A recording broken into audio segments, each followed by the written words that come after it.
वह एक मामूली एफ रैंक का एडवेंचरर था, लेकिन फिर उसे एक सुनहरा सर्वेंट कार्ड मिलता है जिससे वह एक एसएस रैंक की देवी को बुला लेता है और सबसे ताकतवर बन जाता है। काइटो एक युवा लड़का धन और शोहरत की तलाश में एडवेंचरर बनने की ख्वाहिश रखता है। हालांकि पिछले 2 सालों की उसकी लगातार कोशिशों के बावजूद किस्मत ने उसका साथ नहीं दिया है और वह अब भी दंगन की पहली मंजिल तक ही सीमित है। काइटो गुफाओं की ओर बढ़ता है और जमीन पर एक स्लाइम के पास पहुंचता है। तलवार या चाकू निकालने के बजाय वह एक कीटनाशक निकालता है और 2 बोतलें स्लाइम पर छिड़कता है जब तक वह सिकुड़कर मर नहीं जाता। स्लाइम मारने में अपनी दक्षता पर उसे खुशी की लहर महसूस होती है, क्योंकि इन दंगन में काम शुरू करने के बाद से वह 999वां स्लाइम मार चुका है, जैसे कोई एनपीसी जो 1000 स्लाइम का आंकड़ा छूने के लिए दृढ़ है। काइटो दंगन में गहराई तक जाता है, अचानक सुनहरे स्लाइम को खंभे पर बैठा देखता है। इतनी दुर्लभ प्राणी को अपनी 1000वीं हत्या के लिए पाकर वह रोमांचित हो जाता है, लेकिन समझ जाता है कि यह इतना आसान नहीं होगा। जैसे ही वह उस पर स्प्रे करने की कोशिश करता है, स्लाइम खंभे से कूद जाता है। हिम्मत न हारते हुए काइटो नया ताकतवर स्प्रे गन उठाता है जिसमें कीटनाशक भरा होता है और आखिरकार स्लाइम को मार देता है। वह अपनी 1000वीं हत्या का जश्न मनाता है और उत्सुकता से अपनी रैंक देखने के लिए अपने स्टैट्स खोलता है, लेकिन पाता है कि सुनहरा स्लाइम मारने के बावजूद उसकी रैंक में कोई बदलाव नहीं हुआ है। वह इसे जाने देने का फैसला करता है, इस उम्मीद में कि उसे अच्छा लूट मिलेगा, लेकिन सामान्य मनाकोर की जगह उसे एक छोटी सी सुनहरी कार्ड मिलती है जिस पर एक लड़की की तस्वीर बनी होती है। शुरुआत में वह उलझन में पड़ जाता है, लेकिन जल्दी ही समझ जाता है कि यह एक सर्वेंट कार्ड है जो कि बहुत ही दुर्लभ आइटम है। वह उसके स्टैट्स चेक करता है और पता चलता है कि सर्वेंट वल्किरी क्लास की है और उसका नाम सिल्फी है। वह उसके बारे में ऑनलाइन और जानकारी ढूंढने की कोशिश करता है, लेकिन उसे कुछ भी नहीं मिलता। पहले दंगन से बाहर निकलने का फैसला करते हुए वह वापस जाने लगता है। एक समूह साहसी लोग शानदार कवच पहनकर उसके पास से गुजरते हैं, जिन्हें देखकर कैटो बस ईर्ष्या ही कर सकता है। वह सोचता है कि क्या वह कभी इतना अच्छा गियर खरीद पाएगा, और फिर रिसेप्शनिस्ट के पास जाकर स्लाइम कोर को पैसे में बदलवाने के लिए जाता है। रिसेप्शनिस्ट हित्सुए उसे हर स्लाइम कोर के लिए 500 येन देती है, कुल 1500 येन, जो काफी निराशाजनक रकम है। कैटो पैसे लेता है और जाने ही वाला होता है, लेकिन अचानक हित्सुए से पूछता है कि क्या वह एक दुर्लभ सर्वेंट कार्ड, खासकर डिवाइन क्लास वाले की कीमत जानती है। हित्सुए कुछ पल सोचती है और कहती है कि ऐसा कार्ड बेहद कलेक्टिबल होगा और आसानी से 1 अरब येन से ज्यादा की कीमत का हो सकता है। यह सुनकर वह हैरान रह जाता है, लेकिन चुपचाप अपने लॉकर की ओर बढ़ता है जहां वह अपना गियर रखता है। फिर रोजमर्रा के कपड़े पहनकर वहां से निकल जाता है। पता चलता है कि वह दंगन एक मनोरंजन पार्क का हिस्सा है जहां लोग सदस्यता लेकर अन्वेषण कर सकते हैं और कीमती चीजें खोज सकते हैं। कई बच्चे पोशाक पहनकर अपने अपने सपनों के बारे में बातें कर रहे हैं कि वे बड़े होकर खोजी बनना चाहते हैं, लेकिन कैटो अब भी विचारों में खोया हुआ है। ट्रेन का इंतजार करते हुए उस कार्ड के बारे में सोचता रहता है। आखिरकार वह अपने 2 दोस्तों शिंजी और हयातो से मिलता है और वे तीनों एक साथ ट्रेन में चढ़ जाते हैं। कैटो उन्हें बताता है कि वह अभी भी लेवल 3 पर ही अटका हुआ है और पूछता है कि वे लोग अब दंगन क्यों नहीं खोजते। हयातो समझाता है कि 2 साल पहले जब वे पहली बार दंगन में गए थे तो वे दूसरी मंजिल तक पहुंच गए थे और वहां एक गोब्लिन से सामना हुआ था। उन्हें लगा था कि वह आसान शिकार होगा, लेकिन गोब्लिन ने अंत में उन सभी को हरा दिया। तब से शिंजी और हयातो दोनों ने तय कर लिया कि दंगन उनके लिए नहीं है और वे अपने पास के साथ दूसरी आकर्षणों की खोज करना ज्यादा पसंद करते हैं। उस रात बाद में कैटो ट्रेन से उतरता है और घर जाता है, जहां वह अपने परिवार के साथ रात का खाना खाता है, नहाता है और सो जाता है। अगली सुबह वह अब भी सोचता है कि कार्ड बेचे या नहीं, यह सोचते हुए कि 1 अरब येन में वह कितनी अच्छी आर्मर और वीडियो गेम्स खरीद सकता है। उसकी सोच में उसके दोस्त कात्सुरागी द्वारा खलल पड़ता है, जो पूछता है कि वह पिछली रात कहाँ था। कैटो झूठ बोलता है, कहता है कि वह शिंजी और हयातो के साथ एक पार्टी में था। उसकी निराशा के लिए दोनों दोस्त जल्द ही आ जाते हैं और कैटो उन्हें जल्दी से एक तरफ ले जाता है। उनसे विनती करता है कि वे उसके दंगन क्रॉल के बारे में किसी को न बताएं। वे मान जाते हैं, लेकिन जब कात्सुरागी पार्टी के बारे में पूछता है तो वे अलग अलग जवाब देते हैं। कात्सुरागी को शक हो जाता है कि वे झूठ बोल रहे हैं और वह पूछता है कि क्या कैटो फिर से दंगन में गया था, लेकिन कैटो किसी तरह झूठ बोलकर मुश्किल से बच निकलता है। बाद में स्कूल में वह अपने दोस्तों से पूछता है कि अगर उनके पास एक सर्वेंट कार्ड होता तो वे क्या करते, और वे तुरंत कहते हैं कि वे उसे बेच देते क्योंकि वह बहुत कीमती है और वैसे भी सर्वेंट्स को दंगन के बाहर नहीं बुलाया जा सकता। कैटो उस कार्ड को बेचने के बारे में सोचता है, लेकिन फिर उसे रखने का फैसला करता है।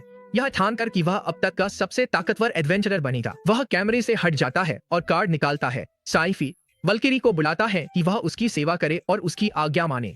अचानक कार्ड चमकता है, एक तेज रोशनी निकलती है जो एक लंबी महिला का रूप ले लेती है, जिसकी पीठ पर पंख है और शरीर आकर्षक है। वह महिला स्वप्न सी लगती है। वह कैटो को पकड़ती है और तुरंत गायब हो जाती है। घटनाओं से हैरान होकर कैटो इधर उधर देखता है और नोटिस करता है कि उसके बगल में एक छोटी लड़की कवच पहने खड़ी है। वह पूछता है कि वह कौन है, सोचता है कि कहीं यह बच्ची भटक तो नहीं गई, लेकिन लड़की जवाब देती है कि वह सिल्फी है, एक वल्किरी और अब उसकी सेविका है। कैटो के शक्तिशाली साहसी बनने के सपने चकनाचूर हो जाते हैं। वह जमीन पर बैठ जाता है और अफसोस करता है कि उसने वह कार्ड क्यों नहीं बेच दिया। अपना हौसला जुटाते हुए वह खड़ा होता है और उससे कहता है कि अब उन्हें कुछ स्लाइम का शिकार करना होगा। सिल्फी तुरंत दावा करती है कि उसे पास में कुछ महसूस हो रहा है, तो कैटो उसकी प्रवृत्ति की परीक्षा लेने का फैसला करता है और उससे कहता है कि वह उसे उस प्राणी तक ले चले। सिल्फी स्लाइम ढूंढ लेती है और कैटो पूछता है कि क्या वह मार सकती है। वह बिना हिचकिचाहट मान जाती है और खुले में कदम रखती है। अपनी छोटी कदकाठी के बावजूद सिल्फी इतनी शक्तिशाली बिजली का हमला करती है कि कैटो को डर लगने लगता है कि कहीं गुफा न ढह जाए। उसके पास जाकर वह पूछता है कि क्या वह ठीक है और वह शर्मा जाती है, कहती है कि उसे भूख लगी है। कैटो को याद आता है कि सेवक मनाकोर खाते हैं, तो वह उसे स्लाइम का मनाकोर खिलाता है। वह उसे धन्यवाद देती है और बताती है कि पास में और भी स्लाइम है। जब वह पूछता है कि क्या उसकी ताकत वापस आ गई है, तो वह सिर हिलाकर हाँ कहती है और आगे बढ़ जाती है, लेकिन कैटो उसे रोकता है और पूछता है कि क्या वह सिर्फ स्लाइम ही महसूस कर सकती है। सिल्फी तुरंत कहती है कि वह सिर्फ स्लाइम ही नहीं बल्कि हर तरह के राक्षसों को महसूस कर सकती है। हालांकि हर लड़ाई के बाद भूख लगती है और खाना पड़ता है। कैटो हिसाब लगाता है और समझ जाता है कि यह तरीका कारगर नहीं, क्योंकि स्लाइम का शिकार करने से उन्हें कोई फायदा नहीं होगा। वह एक योजना बनाता है और सिल्फी से स्लाइम ढूंढने को कहता है। इसके बाद वह अपनी स्प्रे बोतलों का इस्तेमाल कर उन्हें खत्म करता है। यह तरीका कारगर साबित होता है क्योंकि स्लाइम को ढूंढना मुश्किल होता है, लेकिन सिल्फी की मदद से वह सीधे उन्हें निशाना बनाकर अपने सस्ते कीटनाशक स्प्रे से खत्म कर सकता है। कई स्लाइम को मारने के बाद वह लेवल 4 पर पहुंच जाता है और उसे नई पैसिव स्किल स्लाइम स्लेयर मिलती है, जो स्लाइम से लड़ते समय उसकी स्टैट्स को 50% बढ़ा देती है। हालांकि शुरू में वह इस नई स्किल से निराश होता है, लेकिन सिल्फी उसे हौसला देती है कि कोई भी स्किल हासिल करना अपने आप में बड़ी उपलब्धि है। वह मुस्कुराता है, मदद के लिए धन्यवाद देता है और बताता है कि उसे अब घर जाना होगा क्योंकि देर हो चुकी है। सिल्फी पूछती है कि क्या वह उसे बुलाएगा और वह वादा करता है कि वह उसे बुलाएगा, इससे पहले कि वह उसे सर्वेंट कार में वापस बुला लेता है। रिसेप्शन पर रुकता है मनाकोर बेच सके, जिससे हित्सुए हैरान रह जाती है क्योंकि वह बताती है कि उसने स्लाइम रिकॉर्ड तोड़ दिया है। कैटो झूठ बोलता है, वह किस्मत वाला था, घर चला जाता है। उस रात बाद में वह सोचता है कि क्या उसे डंग के दूसरे स्तर पर जाना चाहिए, भले ही गोब्लिन डरावने हों, सिल्फी की ताकत से वे जीतेंगे। उस रात वह अपने बचपन की एक याद का सपना देखता है, जिसमें वह कात्सुरागी के साथ टीवी देख रहा था। एक रिपोर्टर कात्सुरागी के पिता का इंटरव्यू ले रहा था, जो एक प्रसिद्ध एडवेंचरर थे। इस इंटरव्यू ने कैटो को हैरानी से भर दिया और उसे एक साहसी बनने की प्रेरणा दी। अगली सुबह वह नई दृढ़ता और आत्मविश्वास के साथ जागता है, सिल्फी के साथ दूसरे फ्लोर पर जाने के लिए तैयार, अपने नए खरीदे हुए तलवार और ढाल के साथ। दुनिया सबसे प्रसिद्ध साहसी बनने के रास्ते में हर डंगन को साफ करने का संकल्प, वे गुफा में प्रवेश करते हैं। समय बाद सिल्फी को गड़बड़ महसूस होती है और वह कैटो से पूछती है कि क्या वह ठीक है, क्योंकि वह बहुत पीला दिख रहा है और कांप रहा है। गुफा का डर होने के बावजूद कैटो झूठ बोलता है और कहता है कि वह बस उत्साहित है। जब सिल्फी पास में एक गोब्लिन का आभास करती है और उसे सतर्क करती है, तो कैटो अचानक मुड़ता है और भाग जाता है। सिल्फी पूछती है कि वह क्या कर रहा है, लेकिन कैटो झूठा दावा करता है कि उसे घर पर काम है। उसे अचानक कात्सुरागी के पिता के टीवी इंटरव्यू में शब्द याद आते हैं। वह रुक जाता है और महसूस करता है कि वह अपने सपनों को इतनी आसानी से नहीं छोड़ सकता। अपनी लकड़ी की तलवार को मजबूती से पकड़ते हुए वह सिल्फी से रास्ता दिखाने के लिए कहता है। वे जल्दी ही एक विशाल चट्टान के पीछे सो रहे गोब्लिन को देख लेते हैं, लेकिन कैटो डर के मारे कुछ करने की हिम्मत नहीं जुटा पाता और सिल्फी से उसे मारने के लिए कहता है। वह तुरंत मान जाती है और अपना जादू पढ़ना शुरू कर देती है। जैसे ही गोब्लिन जागता है और लड़ाई के लिए तैयार होता है, कैटो अपनी तलवार लेकर बीच में आ जाता है। और सिल्फी से कहता है कि उसने अपना इरादा बदल लिया है, लेकिन वह मदद के लिए तैयार रहे। गोबलिन पर झपटते हुए कैटो का वार चूक जाता है क्योंकि गोबलिन पीछे हट जाता है। गोबलिन पलटवार करता है और कैटो को गिराने की कोशिश करता है, लेकिन कैटो आखिरी पल में अपनी ढाल से वार को रोक लेता है। वे थोड़ी देर तक संघर्ष करते हैं, लेकिन धीरे धीरे कैटो को बढ़त मिल जाती है और वह गोबलिन को धक्का देकर गिरा देता है। मौका देखते ही कैटो तलवार झपटता है, लेकिन गोबलिन वार को रोक देता है, तलवार छीन लेता है, खत्म करने कूद पड़ता है। कैटो, जो अब जमीन पर निहत्था पड़ा है, स्प्रे बोतलों को याद करता है। वह जल्दी से स्प्रे निकालता है और गोबलिन आंखों में छिड़क देता है, जिससे वह अंधा हो जाता है। इससे उसे आखिरी वार करने का मौका मिल जाता है। हालांकि जब वह अपनी तलवार उठाकर आगे बढ़ता है तो एक पत्थर से ठोकर खाकर गिर जाता है और गलती से गोबलिन के सीने में तलवार घोंप देता है, जिससे वह तुरंत मर जाता है। सिल्फी खुश है और कैटो को बधाई देती है। हालांकि कैटो मनाकोर क्रिस्टल पकड़े हुए डरा हुआ है और जान बचने के लिए आभारी है। अचानक एक चमकदार सुनहरी आभा उसे घेर लेती है, जो संकेत देती है कि वह लेवल अप हो गया है। स्टैट्स चेक करने पर पता चलता है कि उसे नई स्किल मिली है, गोबलिन स्लेयर। इस नई क्षमता में मिश्रित भावनाएं, वह तय करता है कि स्किल फायदेमंद है। वे गुफा में जाते जहां गोबलिन घात लगाकर हमला करता है। सिल्फी रक्षात्मक ढाल तैनात कर देती, जिससे सभी हमले विफल हो जाते। कैटो तलवार सही समय पर करता मार गिराता है। इसके बाद कैटो अपने तीसरे गोबलिन को स्प्रे बोतल से उसकी आंखों में छिड़काव कर अंधा कर देता है, फिर अंतिम वार कर उसे हरा देता है। कैटो इस गोबलिन को भी सिर पर सटीक वार करके मार गिराता है और इसी के साथ वह लेवल 6 तक पहुंच जाता है। जैसे जैसे वे अपनी यात्रा जारी रखते हैं, कैटो पूछता है कि क्या उसे इन काल कोठरी के बारे में कोई जानकारी है, जिस पर सिल्फी जवाब देती है कि उसे कुछ भी नहीं पता, सिवाय इसके कि उसका एकमात्र उद्देश्य अपने मालिक की सहायता करना है। आगे बढ़ते हुए वे दिन के अपने अंतिम गोबलिन से टकराते हैं, जो कैटो पर हमला करता है। सिल्फी अपनी बिजली की जादू से उस जानवर का सफाया कर देती है और कैटो उसे मनाकोर खिलाता है। इसके बाद वे बाहर की ओर बढ़ते हैं। वह मनाकोर हित्सुए को देता है, एक बार फिर यह दिखावा करते हुए कि यह बस किस्मत का खेल था। जब वह घर पहुंचता है तो उसके शरीर में इतनी ज्यादा दर्द होती है कि अगली सुबह वह अपने बिस्तर से हिल भी नहीं पाता। वह खुद को जबरदस्ती स्कूल जाने के लिए तैयार करता है और कात्सुरागी के साथ चलता है, जो जल्दी ही समझ जाता है कि वह जरूर काल कोठरी में गया था। वह इससे इनकार करता है। वह जिम में वेट उठा रहा था, उसके शरीर में दर्द है। कात्सुरागी नजरअंदाज कर आगे बढ़ता रहता है। क्लास में कैटो अपने लेवल 2 काल कोठरी शिंजी और हयातो के साथ साझा करता है और 4 गोबलिन मारने का शेख ही बघारता है। वे दोनों शक करते हैं, लेकिन कैटो उन्हें यकीन दिलाता है कि वह सच बोल रहा है और स्कूल के बाद गहराई में जाने की योजना बताता है। वह सिल्फी के साथ काल कोठरी में लौटता है, गुफा के अंदरूनी हिस्सों की खोज करता है। दोनों मिलकर गोबलिन्स को प्रभावी ढंग से मार गिराते हैं, जिसमें सिल्फी हमलों को रोकती है और कैटो आखिरी वार करता है। जब कैटो बहुत ज्यादा थक जाता है तो सिल्फी अपनी बिजली की जादू से राक्षसों को हरा देती है। इस अभियान के बाद वह एक धातु की छड़ ले लेता है, जिससे गोबलिन्स पर उसका हमला काफी ज्यादा प्रभावशाली हो जाता है। हालांकि थकावट के कारण वह क्लास में झपकी लेने लगता है, लेकिन काल कोठरी में अपनी रोमांचक यात्राएं जारी रखने का उसका जज्बा अडिग रहता है। दिन दर दिन वह काल कोठरी में जाता है, लगातार गोबलिन्स का शिकार करता है, जब तक कि वह लेवल 10 तक नहीं पहुंच जाता, जो कि एक बड़ी उपलब्धि है।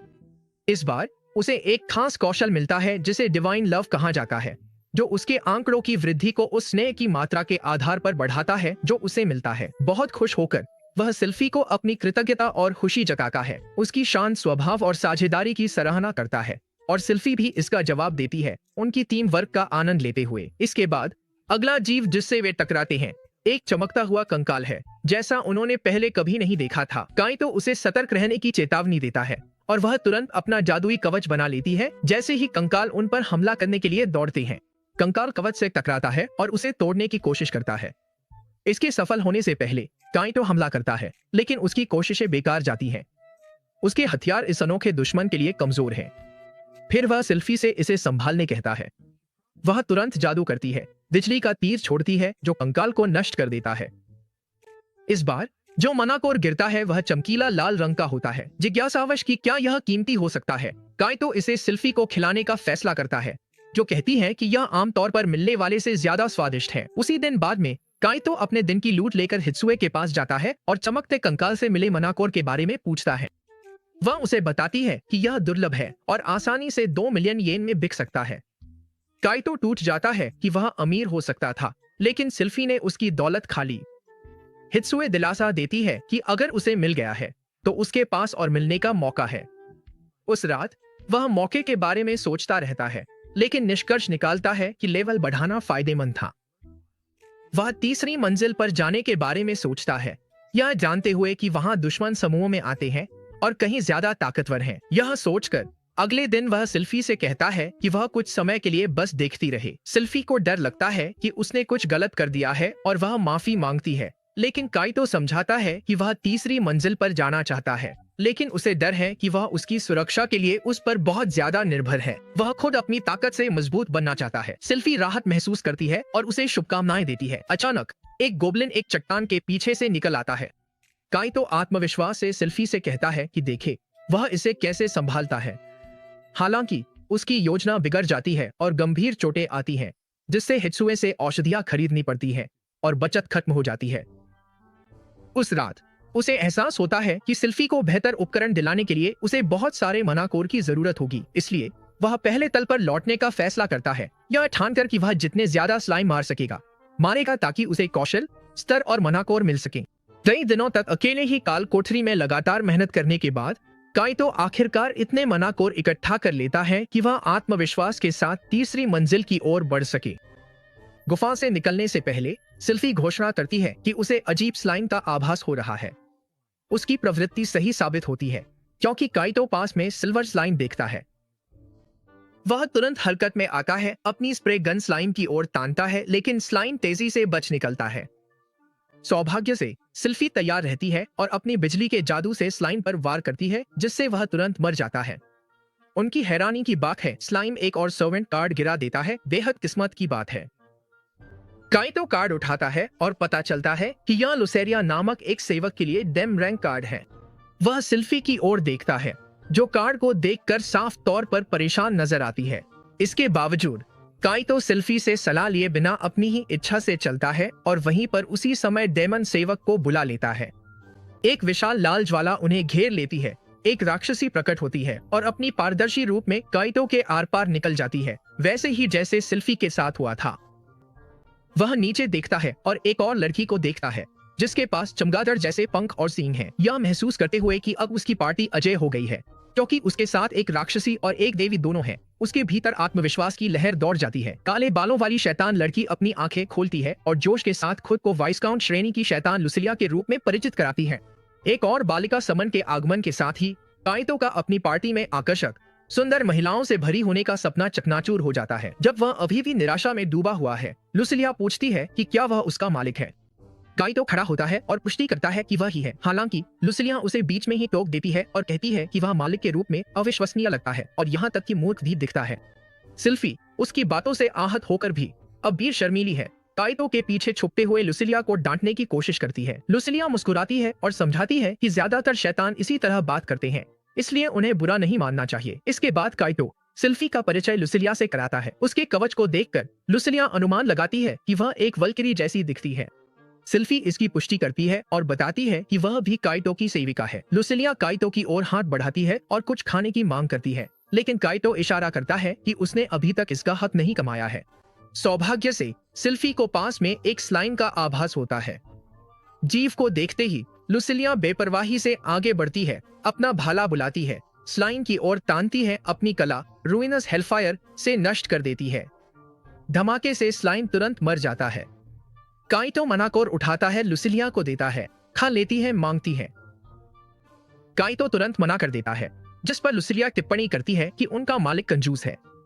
सिल्फी लुसिलिया बहस करने की कोशिश करती है, लेकिन काइटो उससे कहता है कि वह अपनी दूसरी कला ब्रीथ ऑफ डिके का इस्तेमाल करे और वादा करता है कि अगर वह ऐसा करती है तो उसे मनाकोर देगा।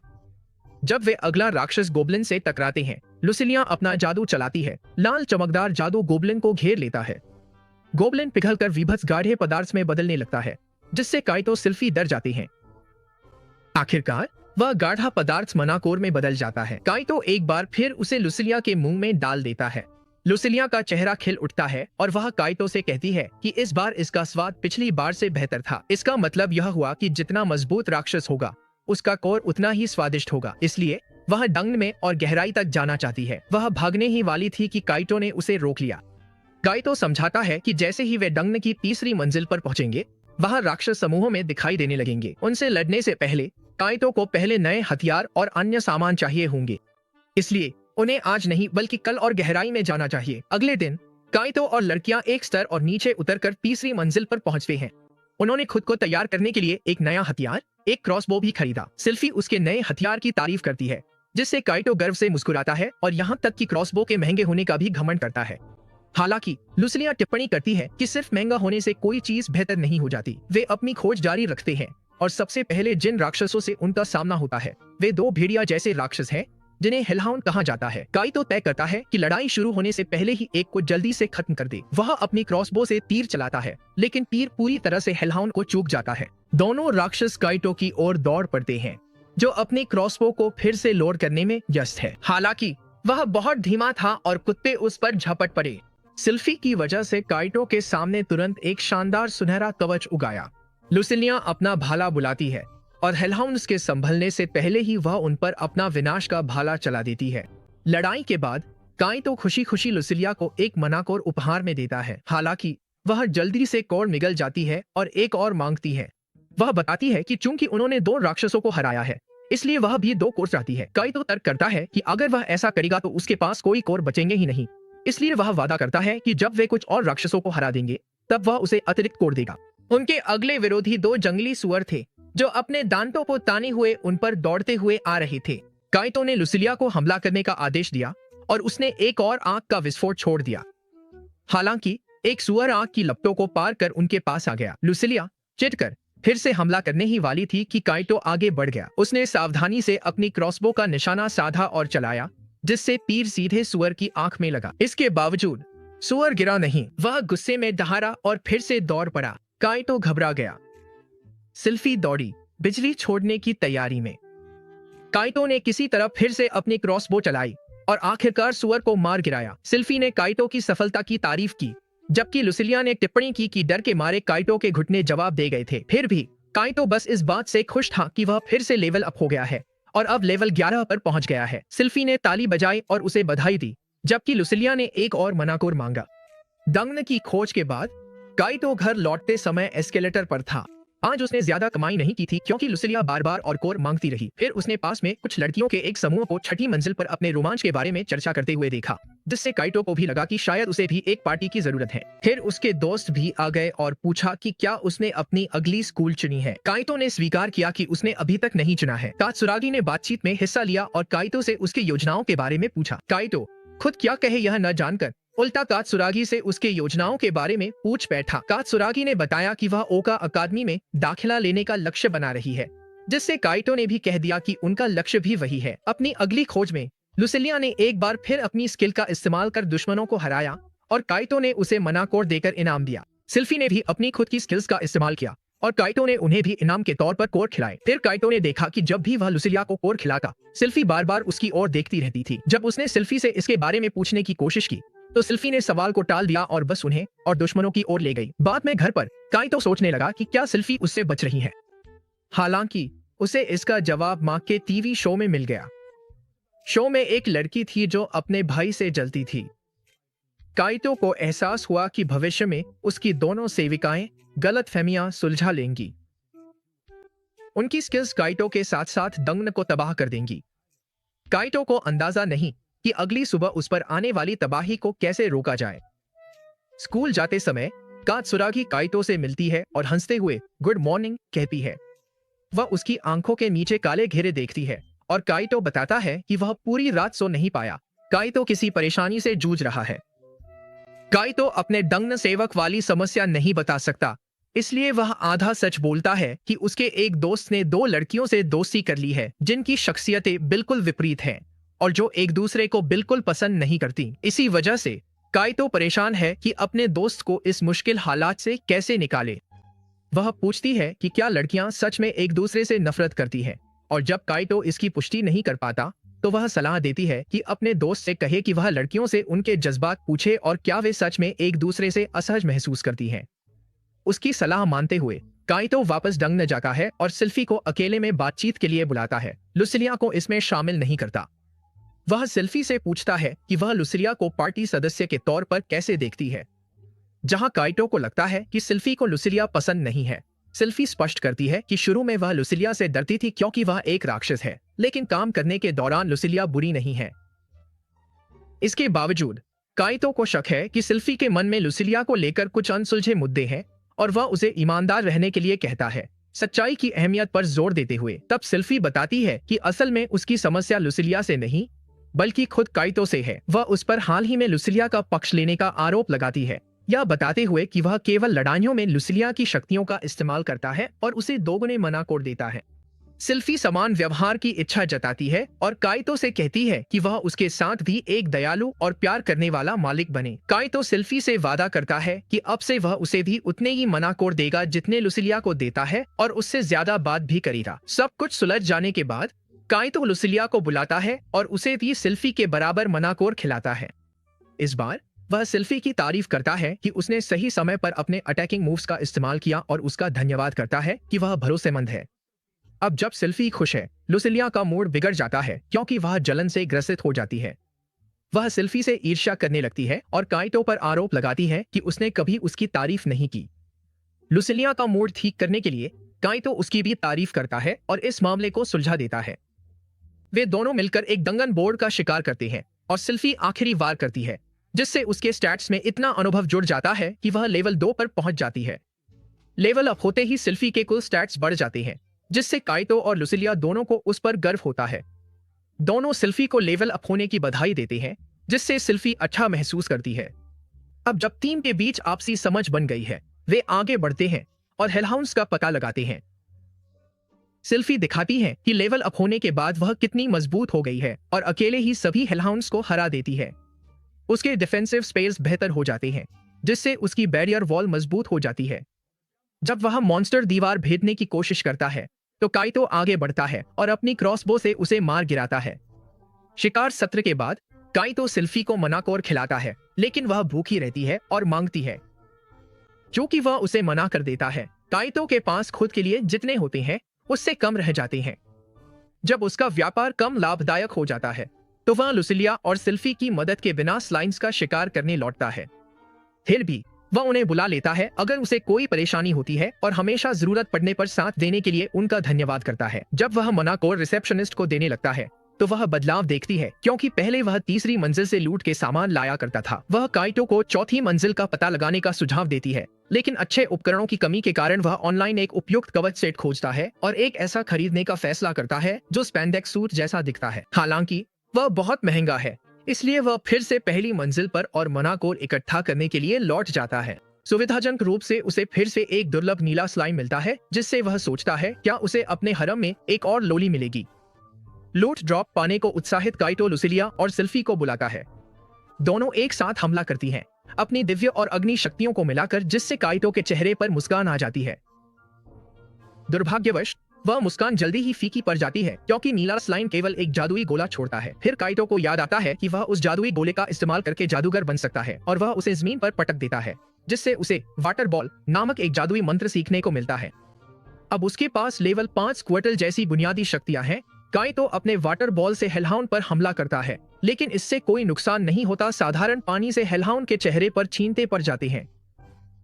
अपने मालिक को निराशा में देखकर सिल्फी उसका हौसला बढ़ाने की कोशिश करती है। उसे बताती है कि अब जब उसने अपनी जादुई शक्तियां खोल ली है तो वह भविष्य में जरूर शक्तिशाली बनेगा। हालांकि काइतो अभी भी हतोत्साहित रहता है और अपनी पीरा में अकेला रहने के लिए देर रात एक स्थानीय पार्क में चला जाता है। कात्सुरागी उसे वहां पाता है और पूछता है कि क्या उसे कोई परेशानी है। वह झूठ बोलने की कोशिश करता है, लेकिन अंत में उसे उलझन में डाल देता है, इसलिए वह विषय बदल देता है और उसे उस सलाह के लिए धन्यवाद देता है जो उसने उसे पिछले दिन दी थी। वह बताता है कि उसकी समस्या हल हो गई है, लेकिन यह भूल जाता है कि वह समस्या उसके दोस्तों की वजह से हुई थी, जिससे कात्सुरागी को एहसास होता है कि काइतो ही वह है जिसकी 2 नई गर्लफ्रेंड्स हैं। वह कोई शिकायत नहीं करती और चुपचाप घर लौट जाती है, जिससे काइतो थोड़ी देर के लिए सोचता है कि क्या कात्सुरागी भी जलन की भावना महसूस कर रही है। अंत तक बने रहने के लिए धन्यवाद। अगर आपको यह वीडियो पसंद आया हो तो लाइक करें और अगर आपने सब्सक्राइब नहीं किया है तो सब्सक्राइब करें। कमेंट्स में बताएं।